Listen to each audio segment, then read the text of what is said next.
Hey guys, today I'll show you a science fiction thriller TV series named Souls. Spoilers ahead. Watch out and take care. The story begins as Allie jolts awake from a dream, gasping for air. She touches her head, looking around in surprise. Just then, the sound of a falling vase from outside the window startles her husband Jack awake. The clock reads 7:23. First thing in the morning, Allie pleads with her husband to quit his job as a pilot. But Jack dismisses it as her just being clingy, wanting him to spend more time with her sexy body. What he doesn't know is that Allie genuinely knows the fate of Flight 22 after takeoff. To prevent Jack from making the flight, Allie sets her plan in motion. She first takes a knife and punctures her husband's car tires. Then she calls her own office to take the day off. Next, she goes to her husband's airline and tries to use her feminine charms to convince his manager to ground Jack's flight. Afterward, she heads to the restaurant where she's meeting Jack. Before the waitress can even react, Allie snatches a pen and paper from the young woman's pocket as if she can see everything that's about to happen. The surprised waitress is left standing there, completely bewildered. Allie then writes a note and hides it. Just as she finishes, Jack arrives. He tells Allie that someone slashed his tires and that his manager was acting strangely, initially refusing to let him fly. Just as Allie is about to feel a sense of relief, Jack's tone shifts. He explains that after his persistent demands, the airline finally agreed to let him fly. Before he can even finish his sentence, tears stream down Allie's face. She knows her plan has failed. She knows she is about to lose the love of her life forever. Jack is still happy about securing his flight, but Allie's expression is the complete opposite. The tears flow uncontrollably. Jack moves closer, gently caressing her face and pressing his to hers, trying to calm her down. He doesn't understand that she is crying because she knows she will never see him again. Once she composes herself, she hands Jack the note, telling him not to open it until he's on the plane. Unwilling to give up, Allie rushes to the airport one last time. She finds Jack on the plane and again begs him to trust her and get off Flight 22. But at this point, Jack is past the point of no return. He has to fly. Realizing she is powerless to stop it, Allie breaks down, sobbing and screaming to everyone on the plane that it can't take off, that it will explode. 2 security guards arrive and escort her away. Jack tells her he'll be fine and will call her from Canada, but Allie is completely unresponsive. Jack boards the plane again. Allie stands at the viewing platform, watching Flight 22 with a vacant expression. Later, she responds to a small ad and buys a pistol. That night, she stares nervously at the phone on the floor. A violent storm rages outside, and her anxiety makes her tremble uncontrollably. Sure enough, right on schedule, the phone rings. It's a sign that nothing has changed. What's meant to happen will happen. She prepares her pistol and answers. As expected, it's the airline, informing her that Flight 22 has been out of contact for an hour. Despair washes over Allie. She hangs up, picks up the pistol, and without a moment's hesitation, pulls the trigger and ends her sexy life. Time seems to stand still as scenes from her past flash through her mind like a movie. They fell in love in college, and Jack had been by her side ever since. Scene after scene plays out. Suddenly, Allie touches her head and jolts awake once more. The clock reads 7:23. The same sound of a falling vase comes from outside, and Jack is startled awake beside her.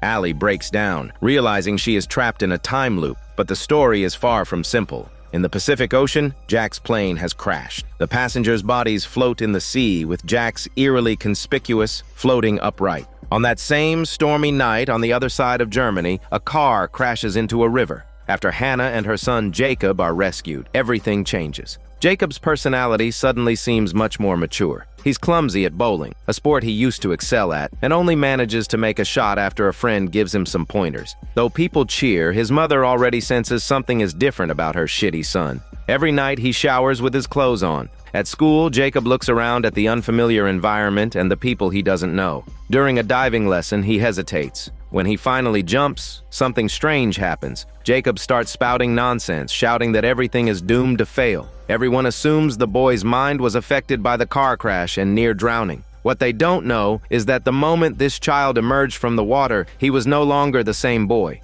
The soul of the pilot, Jack, had taken residence in his body. He is consumed by guilt for not listening to his wife, yet he also feels that everything was fated and couldn't be changed. He replays it in his mind countless times, but the outcome always seems to be the same: failure. Hannah and her ex-husband are in a custody battle over Jacob. Fearing Jacob will have an outburst in front of the judge, Hannah impulsively slaps him. Although the judge grants her custody, Hannah feels no joy. She knows that the boy before her is not her Jacob. Worried, she confides in her girlfriend about the situation. At this point, no one understands what happened to the boy to cause such a drastic change in his personality. That night, Jacob once again turns on the shower, fully clothed, feeling the water drench him. His mother comes in, unable to understand his behavior. He tells her that he has already died once, that his name is Jack, and he was the pilot of Flight 22. In Germany, there's a secret society of people who specialize in studying the memories of those who have had near-death experiences. Through numerous cases, they claim to have found the entrances and exits for souls. To put it simply, they believe they can transfer a soul into a body of one's choosing. This is, of course, a secret operation, as it completely defies ethical norms. Still, many people are willing to believe in this society. The girl named Marie is one of them. After an interview, she is selected. She and a few others are taken to an abandoned factory. They are told to say goodbye to their loved ones. As Marie prepares to call her mother, she makes a subtle move, disabling the camera watching over her. They are then led to a secret base filled with test subjects. Marie and the others stand on a top-level landing, and she begins to feel scared. A man who looks like a guru, the master, begins to preach to them. He says that everyone who comes here is deeply attached to someone and wants to know where their loved one went after death. But the master tells them that life is a continuous cycle of reincarnation. Everyone has their own destiny, and if they cannot learn to let go, they will forever be trapped in a prison of their own making. The master then tells them to look down, explaining that they too carry memories from past lives. As he speaks, he places a hand on Marie's shoulder, and she subconsciously grabs the nearby handrail. The master continues, saying that to see her past life, she must overcome this subconscious reflex. Marie slowly lets go of the handrail, her only source of security.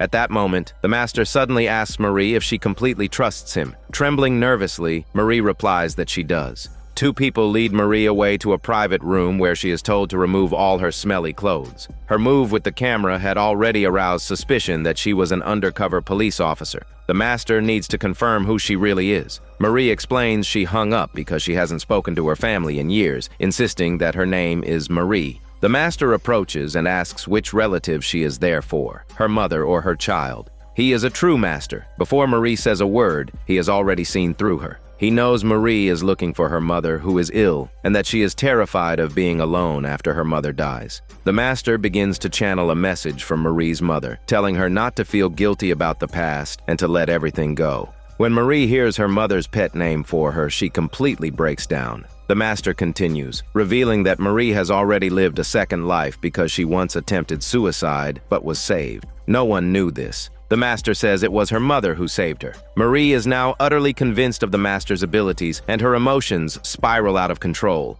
She holds out her hand and tells him her real name. Let's return to Allie, trapped in her time loop. After hearing the news about Flight 22, she shoots herself, but her soul doesn't move on. Instead, she wakes up again at 7:23 a.m. The same falling vase, the same startled husband, the same morning coffee. Allie is forced to relive everything. This time, she doesn't ask her husband to quit or start a fight. She's tried all that before, and it was pointless. It never changed the outcome of him getting on that plane. So this time, when her colleague calls, she chooses to go back to work, hoping to find a clue there that might change the future. She must try every possibility to find a variable that can alter the outcome. At the morgue, bodies recently recovered from the sea are laid out. Allie unzips a body bag and looks at the man inside. It's as if she can see his life with his wife. As she reflects that his wife will never see him again, tears begin to fall. Her colleague looks at her in disbelief. With tears streaming down her face, Allie asks her colleague if she believes people can see the future. The colleague probably thinks she's gone mad. To prove her point, Allie describes the person in a still unopened body bag in perfect detail. Her skeptical colleague unzips it, and all the information matches. Crucially, Allie even points out a mole on the woman's skin, something you would never notice without looking closely. Still, her colleague thinks Allie is just playing a cruel prank. Allie explains that in 12 hours, her husband is going to die on Flight 22, and there's nothing she can do. Just then, she feels a wave of morning sickness. She's pregnant. Just as Allie thinks everything is going to repeat itself exactly, a glitch appears in reality. She doesn't have to step around a fallen crate of apples, nor does she ask the waitress for a pen and paper. Just when she believes her husband's fate is sealed, the waitress tells Allie that table 24 is already taken. Allie can't believe it. Something is different this time. Curious, she walks over and sees a man sitting at table 24. Allie informs the man that the table is reserved, but he says he has been looking for her. He is a detective, and he is there about the 20 bodies from the morgue that morning. He needs Allie's professional forensic expertise to help with his case because another body, that of a young girl, was found on the beach this morning, making it 21 bodies. This information is so different from her looped memories that Allie needs a moment to process it.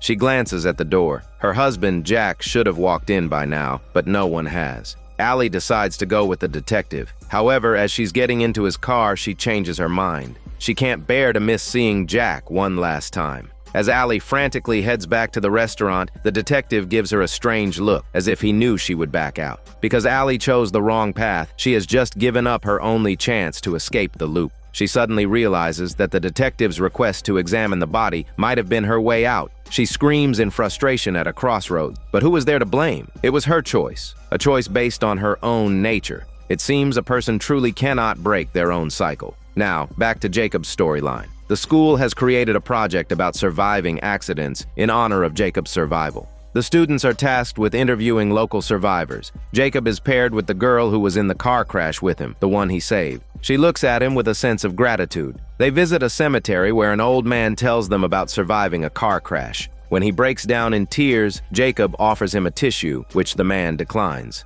Just then, Jacob asks the old man if he knows what people think about when they are on the brink of death. Jacob then turns to the old man and explains that the roaring engine and the screams suddenly went silent, and in that moment of peace, he knew he was going to die. He tells the old man that they are not alone because their loved ones are always with them. The old man asks how he knows this, and Jacob replies that he had been there. The girl later asks Jacob directly if he was the captain of Flight 22. Jacob doesn't answer. As they reach his house, the girl calls out his name, her eyes filled with a lingering mix of gratitude and affection. That night, the old survivor calls Hannah. She worries her son has caused some trouble, but the man thanks Jacob for comforting him that day. He then mentions that Jacob claimed to be the pilot of Flight 22. Hannah can no longer ignore it. She needs answers. She opens her web browser and searches for Flight 22 accident. The results are all news reports about the crash. All 213 people on board perished. Hannah opens an article, and there it is, the captain's name, Jack, just as her son had said.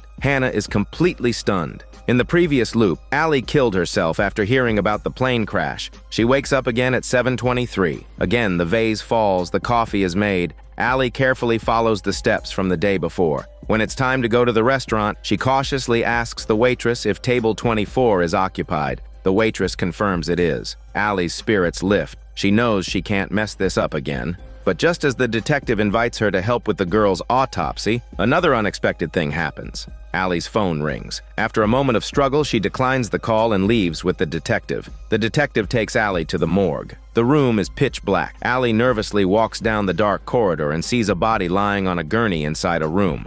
Suddenly, the body moves. Just as Allie tries to open the door to check, she finds it's locked. The detective admits he locked it. Allie, confused about his motives, demands he open the door, saying the girl inside is suffocating. But the detective asks her why she went back last time after getting in the car. He remembers the previous loop. Allie stares at him in disbelief. The detective asks if she went back for Jack. Allie realizes what's happening. She tries to step closer, but the man's intense presence makes her retreat in fear. The detective holds up the key and tells Allie that if she opens the door, she will miss her last chance to see Jack. He forces her to choose, her husband or the girl inside. It turns out the person in the bag is her future daughter. Allie can't believe it. She can't accept this choice. The detective tells her she has always been focused on her husband and has never made a choice for her daughter. When she killed herself, the baby in her womb died of suffocation. Allie is utterly broken. She believes none of this can be real. But when a tangible life is right in front of you, when you can truly see your own flesh and blood, a mother's instinct takes over. She tells the detective she chooses her daughter. Allie enters the room, opens the bag, and finds Marie lying inside. It turns out Marie is Allie's future daughter.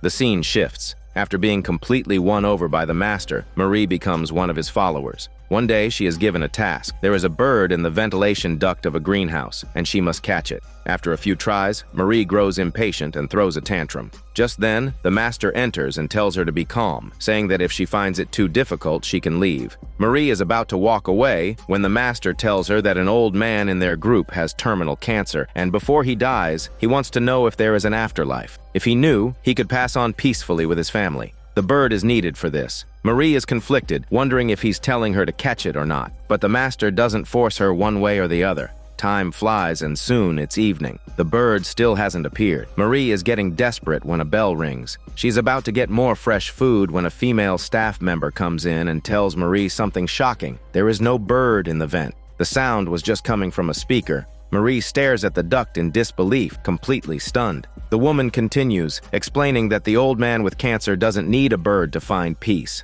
This was all for Marie, not for him. Marie slumps to the floor, realizing that she spent all day trying to catch a bird that wasn't even there. Marie finally understands. If you spend your life chasing things for others, you will end up with nothing. It dawns on her that she had always lived for her mother, trying to bring her joy, find her a cure, and prolong her life, while forgetting that she herself was the one who needed love. Marie looks at the empty bird cage where the bird she couldn't catch was supposed to be. The old man with cancer is brought out, clearly cured. The master looks exhausted, but the man tells everyone energetically that he is alive again, that he has a new life. Marie looks at him in disbelief. The woman then tells Marie that the master wants her to go see her mother for the last time. Marie's first instinct is to refuse, but she feels she can't go against the master's wishes. She knows she needs to truly face her mother. She is taken back to her apartment. Marie opens the door with her fingerprint, and there, lying on the bed, is her mother, Allie. Back in Jacob's timeline, the school holds a competition for the interview projects. Jacob's interview wins first place, and he is asked to give a speech. When Jacob gets to the microphone, he finds himself unable to read from the prepared notes. He sets the paper aside and begins to tell the audience the real reason for the plane crash, revealing that he was on that flight. Hearing this, Jacob's teacher and mother are stunned. It seems the boy is spouting nonsense again. His classmates, however, seem to enjoy the spectacle. His mother is called to the principal's office. No one believes the boy. They all think he's using the assembly to make a fool of everyone. The school warns his mother that if he pulls another stunt like this, Jacob will be expelled for being a liar. The girl looks at Jacob with concern, not knowing how to comfort the now isolated boy, but unwilling to leave his side. This is how the world works. People cling to their preconceived notions as if challenging them would upset the balance of the universe. No one seeks the truth or questions their beliefs. They just cover their ears and close their eyes. Back home, Hannah finds 2 sets of drenched clothes in the bathroom again, meaning Jacob showered fully clothed. Annoyed and still upset about the incident at school, Hannah starts scolding Jacob, asking why he says things that no one believes.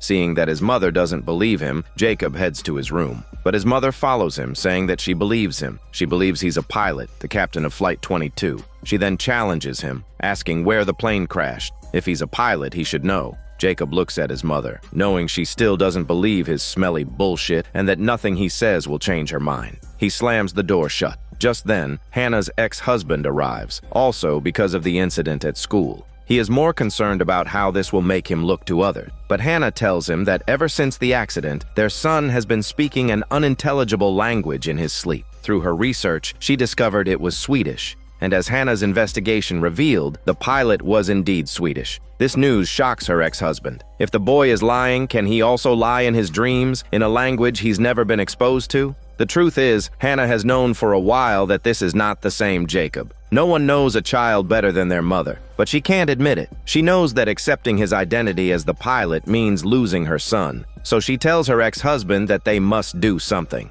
The scene shifts to Allie, who wakes up again at 7:23, but this time, her mindset has changed. This is a farewell. Since she has chosen her unborn daughter, she thoughtfully asks her husband what he would name their daughter if they had one. He replies, Maria, saying that's a beautiful name. Allie goes to the restaurant and sits at table 24, where she writes a letter to her husband, explaining everything about the time loop. She writes that she had a dream where she kept trying to save him, but no matter what she did, she couldn't stop him from getting on Flight 22. She cried so hard, unable to change his fate. She just wanted him to know how much she loved him and that she truly tried. She also includes some specific details of her attempts. This is why, when Jack's soul is reincarnated in Jacob's body, he keeps saying that failure is inevitable. Obviously, it wasn't Jack who was experiencing the loops. He only knew of them because of what his wife had written in the note. It turns out there were 31 students from Jacob's village on that flight. So Jack's reincarnation into Jacob's body 60 years later was not a coincidence, but a matter of destiny.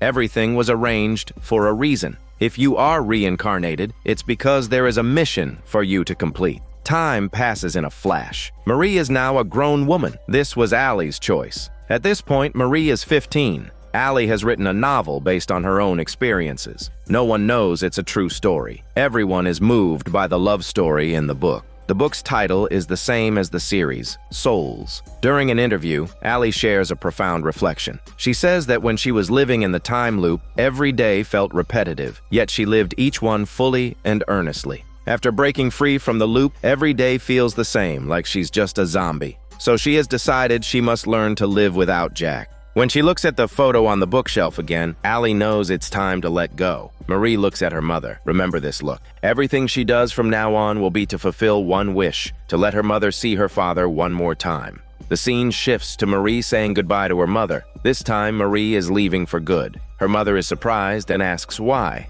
Marie doesn't know how to explain. The older woman from the society says she is returning to her old life. Her mother tries to convince Marie to stay, but Marie has been completely won over by the master. Plus, her mother's novel has convinced her that there must be another world beyond this one. She needs to try to change things. It's as if she's saying her mother couldn't save her father back then, but maybe she can and she wants to try. But by now, Allie no longer believes that the future can be changed. In the end, Marie tells her mother firmly to trust her. At that moment, Marie trusts the master more than anyone. This time, when Marie returns to the base, she isn't wearing a blindfold. Allie wonders what her real motive is, so she goes to her daughter's boyfriend's place and finds a wall covered in clues Marie has been piecing together. A closer look reveals that Marie has been investigating the crash of Flight 22. Allie is completely shocked. It turns out her daughter is the one who could never let go. Before she left, Marie had left a small box behind. When Allie opens it, she finds a holographic projector. A projection of Marie appears, explaining her findings to her mother. She says that through extensive research, she has found one person, the flight dispatcher for Flight 22, who is none other than the Master. And all of the Master's followers believe they are reincarnated souls. Some end their lives to be reborn, while others want to return to their former lives. Marie says she is now willing to do anything to go back. If she can go back, she can find out what her father really did to her mother. She ends by pleading with her mother to stop living in self-blame. Watching this, tears stream down Allie's face. She realizes Marie wants to go back to the past to change something, to make her happy. Now back to Jacob's storyline. In order to get her son back, Hannah knows she must do something. What she doesn't realize is that her actions will lead to even more dangerous consequences. After a thorough physical examination, they begin psychological therapy with Jacob. Jacob is extremely resistant. Everyone can see he doesn't want to be treated because he knows he isn't sick. After a few sessions, the psychologist immediately realizes she is not dealing with a child. His mental maturity is beyond what she can handle. Seeing his resistance, the doctor starts reading an article aloud, telling Jacob he can do whatever he wants. Go online, play on his phone. Either way, she'll get paid. This approach catches Jacob off guard, which is exactly what the doctor intended. When assessing a patient, a psychologist looks for their most unguarded actions and expressions, not their rehearsed performances. The doctor had already noticed that out of all the toys available, Jacob was only holding a toy airplane. The doctor tells him that he has a loved one in his subconscious, someone he can't let go of. Jacob looks at her in surprise. The psychologist has a deep understanding of the human mind. After a brief conversation in which Jacob doesn't open up, the doctor tells his parents that this is a case of post-traumatic stress disorder. She admits to them that she has never seen a case like Jacob. She suggests that Jacob's trauma might stem from his parents' divorce combined with the car accident. His father questions this. The doctor explains that she asked Jacob if he knew what death felt like. He said he felt sad because he knew he was going to die and lose his loved one forever. The doctor's words leave the parents deep in thought. She advises them to spend more time with their son. Both parents have their own secrets. Jacob is now staying with his father. One night, he goes to a party hosted by a classmate. He feels out of place. A girl playfully flirts with him. They go to the poolside, and the girl suddenly asks Jacob when he first realized he was the captain of Flight 22. Jacob recalls that he felt different after the car accident, after being submerged in the water. The girl has a sudden idea. What if he were to be submerged in water again to see if he could recover more memories? So they conduct this experiment. Combined with the psychological prodding from his therapist to draw what he sees, Jacob returns home and locks himself in his room, ignoring his father's calls. His mother is forced to come over, but she can't get him to come out either. Inside, Jacob looks at a text from the girl expressing her belief in him. It feels like this girl is the only one in the world who trusts him. At this point, his father likely still has feelings for his mother, but Hannah tells him that she never loved him. It turns out Hannah is actually attracted to women, a secret she has kept hidden. As she is driving home, she finds a newspaper on her doorstep, intentionally left there. A message in red ink reads, "What your son is saying is true. If you want to know more, call this number." Hannah is completely bewildered, wondering if someone else knows the truth. Let's point out a detail. We know Allie was able to break out of her time loop because of the detective's appearance. 15 years later, at her book launch, this same man shows up again. It seems like Allie's entire current life is just a dream. The scene shifts to Marie secretly going to the master's door and seeing him inside. His skin is wrinkled, and the skin on his arm is particularly strange. Just then, he takes out a scalpel and slices into his own abdomen. The master hears Marie's gasp of shock. So to make things clearer, let's summarize. The story is split into 3 timelines: 2006, 2021, and 2036, spanning a total of 30 years. After breaking out of the loop, Allie has her daughter. On the same day as the plane crash, Jacob is born in a small German town. Jacob's soul is the reincarnation of Jack's. Many believe Jack possessed Jacob's body, but that's incorrect. It was a true reincarnation. The reason Jacob remembers his past life 15 years later after the car accident is because the near-drowning experience broke through the barriers of his subconscious, allowing his memories to surface. All past life memories are stored in an encrypted space, just waiting for the day they are awakened, perhaps in a dream. Back to the story. On a rainy night, 15-year-old Marie is in a car accident. A bearded man is calling out to a blood-covered Allie. It seems the man rescued Allie from the crash.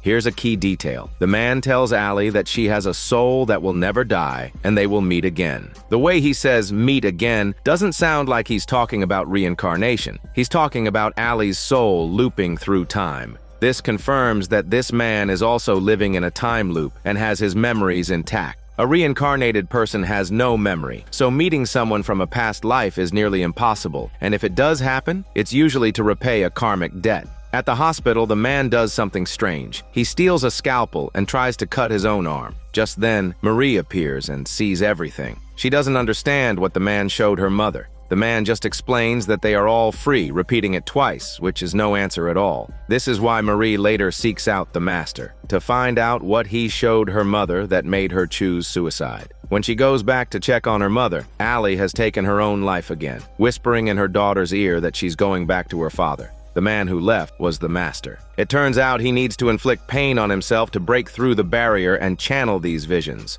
Time jumps forward to when Marie is 30. We finally understand why she went to the master, to find out what he showed her mother that drove her to suicide. This quest for answers is incredibly painful and unbearable. Another man is about to be healed. Marie is now familiar with the process. First, a private meeting with the master. Second, go to a private room, take a pill, and then use red paint to draw what you see. Many people struggle and scream in this room, which has made it a mysterious place in Marie's mind. Third is the Last Supper. Fourth is another session with the master in the private room, where he shows you your past and present lives. The bird is the medium, and the pain from the master's cuts is the key to unlocking the past. The fifth step is for the person who has seen everything to come out and share their vision with the group. Marie doesn't yet know the final step because last time, with the man who had cancer, she was called away by the older woman to say goodbye to her mother before the sixth step was revealed. The older woman's turn for healing finally arrives.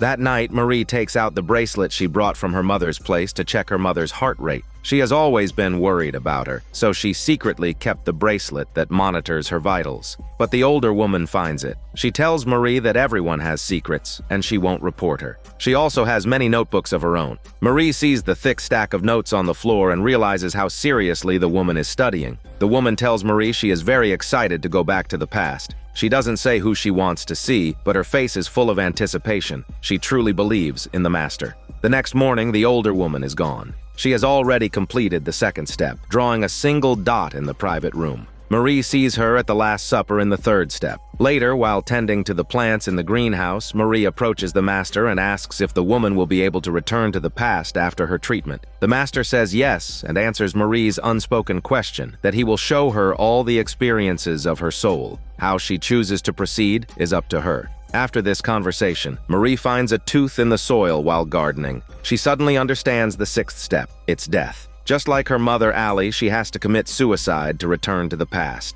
She realizes it's all a scam. She's terrified. What if she dies and her soul doesn't go back? She would have died for nothing. She immediately thinks of the only phone that can contact the outside world. As she's about to make a call, the older woman stops her. She needs to continue. She's just one step away. She can't let Marie ruin her chance to go back. Marie looks at her in disbelief. As she tries to leave, the woman whispers to Marie to move her own plan forward because she has noticed the master is preparing to leave. He's about to enter his own time loop. Marie is stunned. The older woman then tells Marie how to jump the queue. The bell rings again, and the older woman goes in. When she comes out, she is smiling, a smile of someone who has seen everything. The master, however, looks drained, showing how much energy each session takes. Marie steps forward and takes a black pill, feeding it to the older woman. Soon, the woman collapses to the ground with a blissful smile. Her mortal body will return to the greenhouse, but her soul has traversed the universe, transcended space, and broken the bonds of time.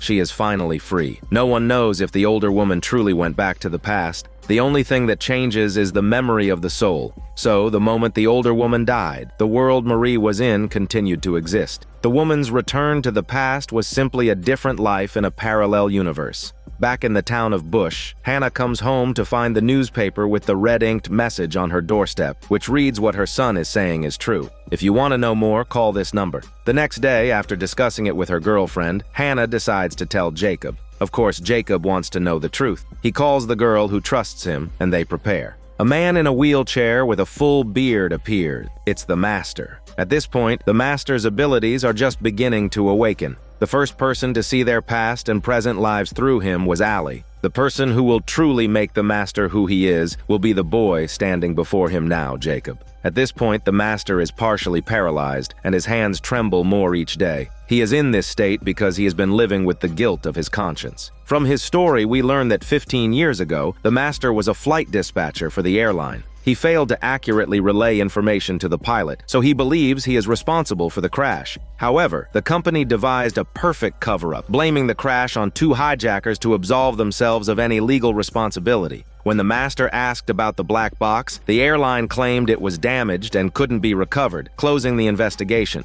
So, we know the master's negligence is linked to the crash. He has sought out Jacob to give his conscience a chance at redemption. At this time, Jacob's past life memories have not fully returned. So the master wants to recreate the conversation he had with the pilot during the crash to determine if this boy is really Jack. Before speaking with Jacob, the master asks him to place his hands on the table. This is a crucial detail that will be explained later. Jacob answers some of the master's questions, but unbeknownst to him, his answers are mostly wrong. Even the language of the final conversation between the master and the pilot is incorrect. It wasn't German or Swedish, but English. The master is completely devastated. The more he searches for the truth, the further it seems to slip away. He collapses on the floor, weeping. For 15 years, he has lived in a self-blame and regret. Jacob is even more devastated. He had always believed in the flashes of memory of being Jack. He begins to wonder if they all could be fake. He locks himself in his room. The three women are also bewildered. No one knows if Jacob was lying or telling the truth. Hannah doesn't know whether to be happy or sad about the outcome. She's happy that her son is still her son, but she's worried he'll do something drastic.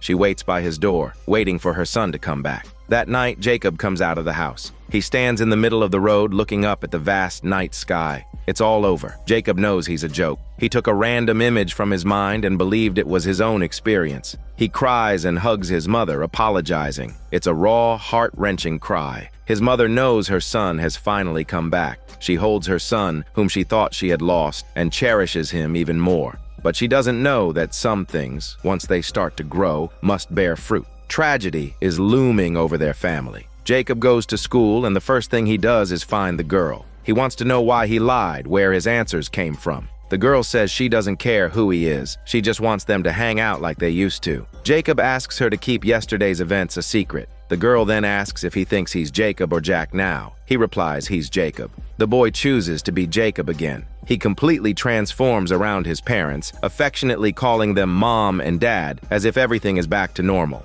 But just as things seem to be heading in the right direction, there's another twist. One day, two classmates push Jacob into the water and try to drown him while the teacher isn't looking. What they don't know is that this act completely restores Jacob's memories. No one notices the change. His mother and her girlfriend are still joking with him, but a faint smile on his face can't hide the fact that everything has changed. Jacob is no longer the same Jacob. One day, while they are bowling, Jacob's father calls. Jacob tries to convince his father to let his mother go, speaking to him like an adult. He tells his father that he needs to move on, or he will only suffer more. His father is baffled. When Jacob hangs up, he calls his father by his first name, not Dad. At this point, his father is only slightly surprised, but he doesn't know that a bigger crisis awaits him. Jacob then finds his mother and advises her to be open about her same-sex relationship. He tells her that as long as they are happy, she shouldn't care what others think. His words completely lift the weight off his mother's shoulders. She has never felt so liberated.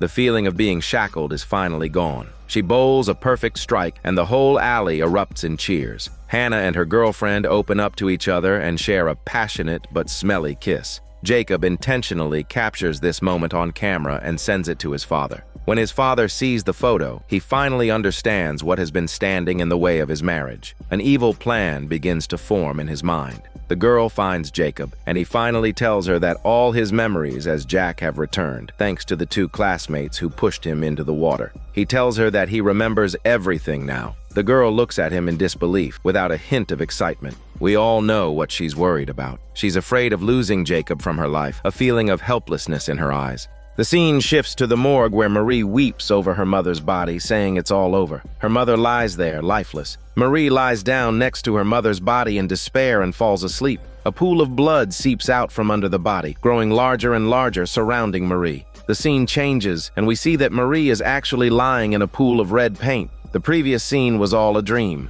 It's finally Marie's turn. First, she meets with the master. He asks her to place her hands on the table and then asks for her name 3 times. Each time, Marie answers quickly and firmly. The master then asks her purpose for being there. Marie says it's for her mother, who is always trying to kill herself to live another life. The master asks why her mother wants to do this. Marie suggests it might be for her father. The master says that means she wants to go back to the past to reunite her parents. As expected, the master's sharp insight cuts right through to Marie's core motivation, a seed that was planted in her heart when she was 15. The master glances at the table and then stands up. Marie looks down and sees that her palms have left sweaty prints on the table. She doesn't realize that this has already exposed her. The master has seen through her nervousness. He continues to ask her probing questions, and Marie must be constantly on guard not to say the wrong thing, or her whole plan will be ruined.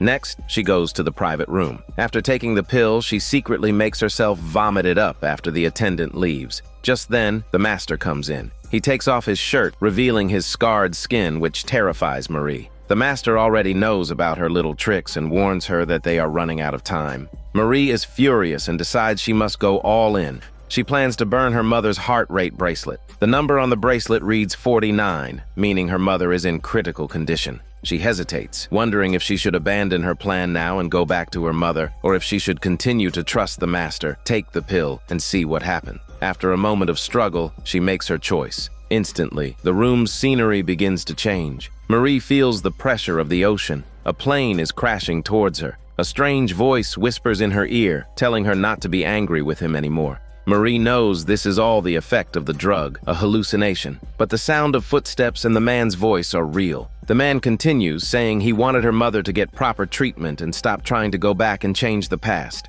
Marie's emotions are at their breaking point. She tries to keep her mind clear, but she can't breathe deeply. Her red handprints stain the white walls. In that moment, she completely breaks down, just like the others before her, pounding on the walls, trying to escape the terrifying illusion. The man's voice continues, asking if she doesn't know why her mother killed herself. Her shattered emotions fill the entire space. After an unknown amount of time, Marie lies there quietly, covered in paint. The bracelet is still faintly glowing, and her mother's weak, slow heartbeat can be heard from it. The third step comes to the Last Supper. Covered in red, Marie writes her suicide note. Her words are decisive, showing her determination to leave this world. Finally, the fourth step arrives. The master has Marie immerse her hands in ice water. He then begins to question her, asking if she truly believes she will be reincarnated into the past. He asks if she could choose. Would she live with her mother or her father? Marie chooses her mother. The master asks if she saw her father. Marie says no. He asks again, and she still says no.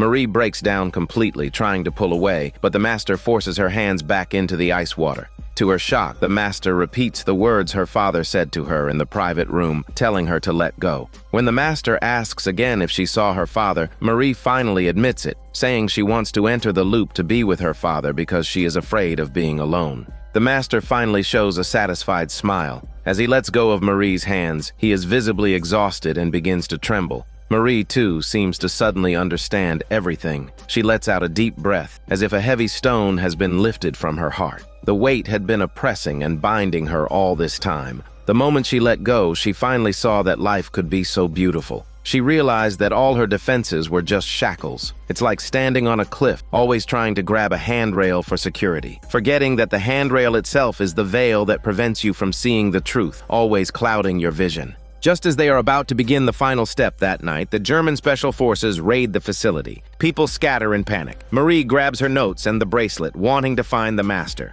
Her final step hasn't been completed. She finds the master wounded. It turns out the master had a plan all along. Tonight, he was going to return to his own time loop. He wanted to go back to before the plane crashed to save everyone on board and live his life over again. However, Marie, who now fully believes in reincarnation, is at a loss for words. She wants the master to send her to the past before he dies, but he is too weak. Marie is about to call for help when the master has a flash of a vision, a 15-year-old Jacob. The master then tells Marie that Jacob is her father and he is still alive. He didn't die. He tells her to find him. Marie can't believe it. She thought Jacob was dead. She can't get any more answers. The master takes his last breath and returns to 15 years ago before the plane crash. The story shifts to Jacob calling Allie, telling her he is her husband and wants to meet, promising to explain everything. Allie doesn't believe this stranger's nonsense and tells him not to call again. Jacob tells her not to hang up and makes a strange sound. Allie's heart immediately starts racing. She's flustered. On the other end of the line, she hears that familiar low hum, the sound her husband always used to calm her down when she was upset. The girl beside Jacob looks at the now unfamiliar boy with a bewildered expression.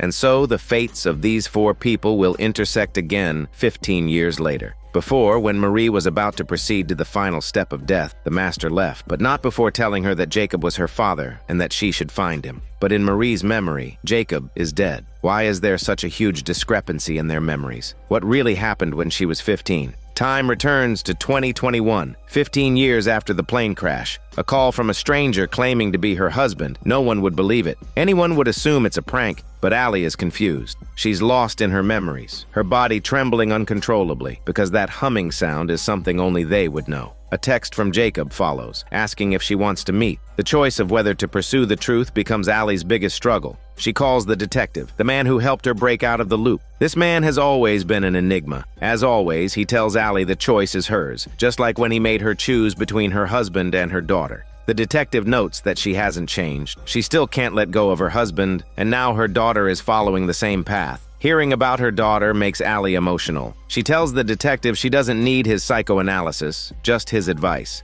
The detective asks if she truly believes her husband's soul is living in Jacob's body. Marie has been secretly watching their conversation. Faced with this question, Allie is also at a loss, not knowing if reincarnation is real and if someone can retain memories from a past life. In the end, she makes her choice. The detective seems to be like an angel. He never tells people what to do, but gives them the power to choose. Every choice in life is a turning point, and every choice leads to a different outcome. The teenage Jacob is anxiously waiting for Allie's call. The phone rings. It's Allie agreeing to meet. They decide to meet that very night, showing how eager both are. Allie quickly hangs up, her breathing heavy. She doesn't know how to face this person who is both a stranger and intimately familiar. As she's about to leave, she finds Marie has already prepared everything. She truly is her mother's little guardian, monitoring all her communications. At Marie's insistence, they embark on this painful journey, unaware of what awaits them. We turn to the Master, whose abilities are just beginning to awaken. He saw Jacob as a fraud because none of his information matched his own. Back in his messy apartment, we see the Master's self-loathing and inescapable guilt. If the world can't give him the truth, what's the point of living? He has made up his mind. In the dark room, the Master writes his confession, every word an apology to the 130 souls, every character a testament to his debt for the accident. He thought his life would end that night, that he could escape his conscience through suicide. What he didn't know was that this night was destined to be extraordinary, the night of his rebirth. At the same time, thunder rolls as a storm approaches the broken city. The Master uses all his strength to climb onto the guardrail that was recently repaired after Jacob's accident. Just then, Jacob's car approaches. The girl sees the man on the bridge and stops the car to check. As Jacob approaches the Master to ask what he's doing, the Master lets go without a moment's hesitation, just as he tells others to do. Only by letting go of the protective guardrail can you see your life. Jacob immediately follows, climbs over the guardrail, glances at the girl, and jumps without hesitation. The girl is terrified, screaming Jacob's name. The water is dark and murky. Meanwhile, Allie and her daughter have arrived at the designated hotel. Allie is still in a daze. She doesn't know whether to hug him, shake his hand, or say nothing at all. Her conflicted heart makes her hands tremble. It seems that if it's really him, her husband, she'll be even more scared. What they don't know is that all these thoughts will soon become laughable. At the same time, the girl returns and tells Hannah that Jacob jumped into the river and is missing. Hannah panics, wondering if her son is going to die. The police have searched everywhere but haven't found Jacob. A dive team has been dispatched but hasn't arrived yet. Hearing there's no news of Jacob, his mother is frantic. She pounds the table, asking the girl where her son is. The girl's face is calm, her eyes vacant. Her sorrow is completely hidden. No one knows that the girl's heart is breaking even more than Hannah's. Seeing the girl's silence, Hannah grows more worried. Hannah tells her girlfriend the news, but something terrible has happened on her end as well. She has been killed by Hannah's ex-husband.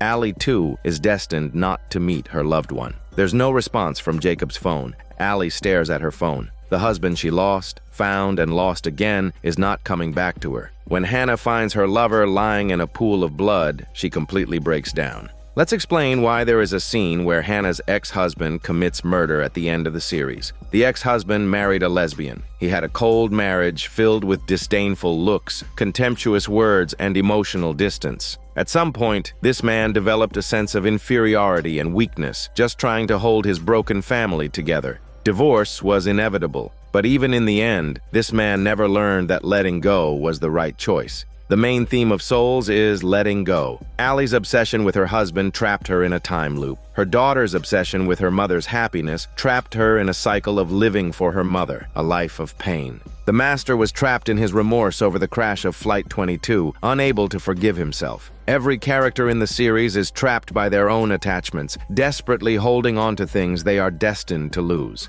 This includes the girl trying to hold on to Jacob, Hannah trying to hold on to her son, and Hannah's ex-husband, who is always trying to win back his wife and son. No one is living for themselves. When Hannah's ex-husband saw the photo of his wife kissing another woman, his mind twisted. His dream of having his wife and son back was shattered. To make matters worse, this woman, using her authority as a police officer, harassed him at his workplace, humiliating him in front of all his colleagues. This was the last straw. That night, he got drunk, his mind filled with the image from the photo Jacob sent. Some might say Jacob is to blame, but Jacob was just the catalyst. Even without the photo, the tragedy was inevitable because the man's obsession had not been resolved. When he knocked the woman down and smashed the candlestick on her, it was pure instinct. His reason was clouded by alcohol, and the darkest parts of his nature took over. Now let's explain why Jacob ran to his father's house first thing after getting out of the water. The Master's abilities need several conditions to awaken. He must be on the brink of death and pain. The person he is helping must also be at their limit and have complete trust, and the thunderstorm provided the electrical ions in the air to act as a conductor, replacing the role of the bird. Another little-known detail is that the water they jumped into was ice cold. So, with all the conditions met, Jacob saw his past, present, and even his future in the water.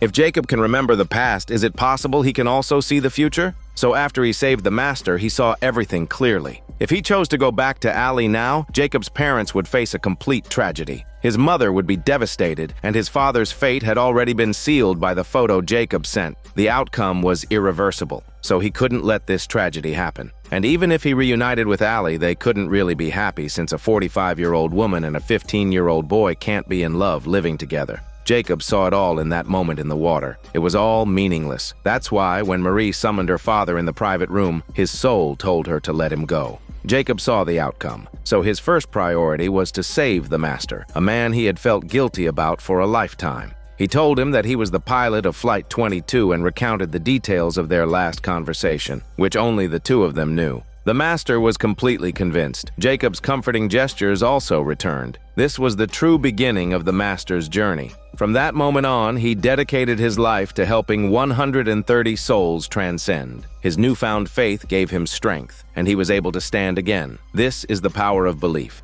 And since Jacob had seen the future, he naturally went to save his father first, to try to undo his father's mistake, which was actually his own. So, Jacob could no longer claim to be the pilot, nor could he reunite with Allie, because he couldn't let his choice destroy more lives. Every choice leads to a different outcome, a different experience. You can't please everyone, but you can make what you believe is the best choice. And that's what Jacob did. Here's another detail that proves Jacob saw the future. At the memorial for Flight 22, he was waiting for two thieves to arrive because he knew there would be a robbery that night. So he showed up. After Marie completed the 5 steps, the master left, but not before telling her that Jacob was still alive. Marie then realized she had been deceived by Jacob for over a decade. The meeting they had arranged 15 years ago was interrupted by the master's suicide attempt. By saving the master from drowning, Jacob saw his past and future lives. So his first instinct was to run to his father's house to prevent his mistake, but he was too late. This made him realize that if he made another wrong choice, Jacob's family would be utterly destroyed. So, Jacob made a decision. He publicly announced to everyone that he had been lying.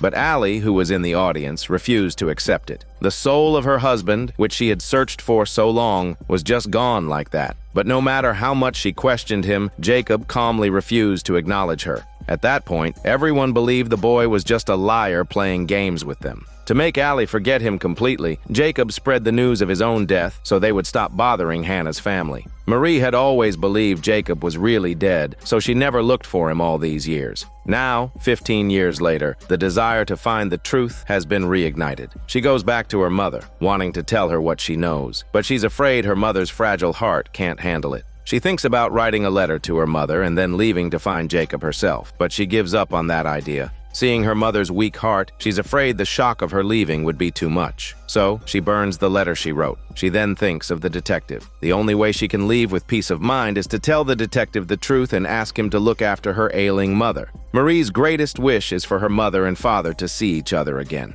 The next day, with a heavy heart, she takes her mother's bracelet and leaves. She goes to the same hotel, the same room. She must find out if the boy was really lying all those years ago or not. She finally finds Jacob's house. Hannah greets her. Jacob and the girl return. Their relationship has remained in limbo all these years. They never married. This has been a source of unspoken tension between them. When Jacob sees Marie, his expression is blank, as if she were a complete stranger. He sits down in front of Marie. Marie waits for Jacob to admit he is her father, but all she gets is an apology. He apologizes for all the pain he caused her and her mother. Marie says she didn't come for an apology. She says she has met the master and asks if he has too, wondering why the master insisted he was the pilot. Jacob's mother is watching their conversation closely. Hearing the word pilot again, she becomes anxious and immediately interrupts them. Jacob tells his mother not to pour water. Marie glances at Jacob's mother and continues to press him, asking why the master was so sure he was the pilot. Jacob asks if the master told her what happened at the bridge that night. He says the first time he met the master was in this very room, and he couldn't answer a single question correctly. The master knew he was lying.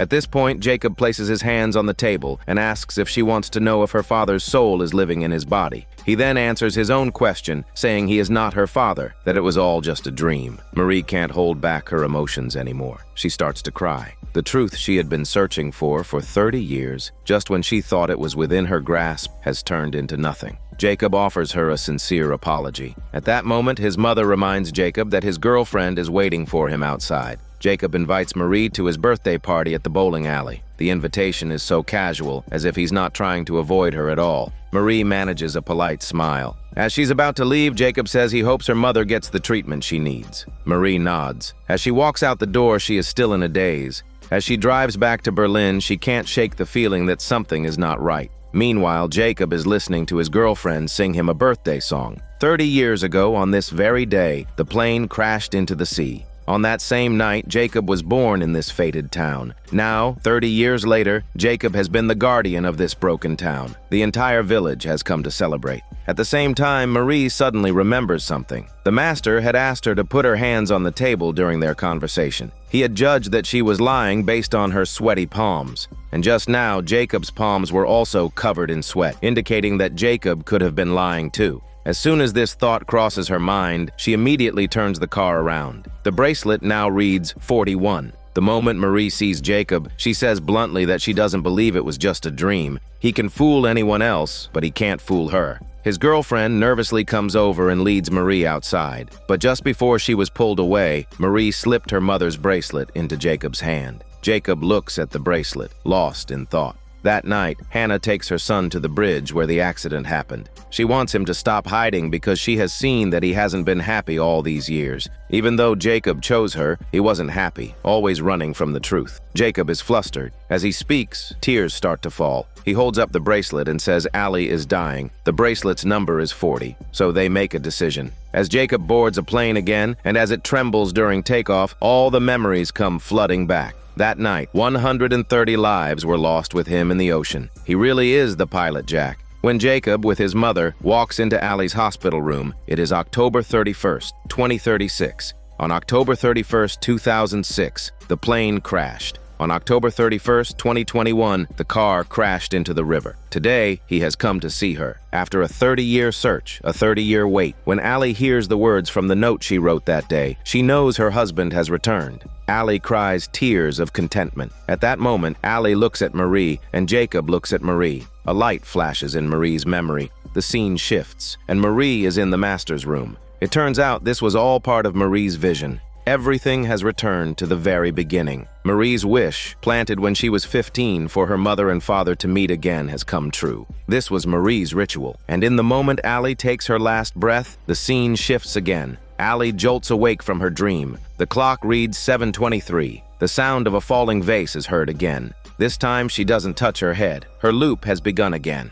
This is Daniel CC Movie Channel. Stay safe and enjoy your day.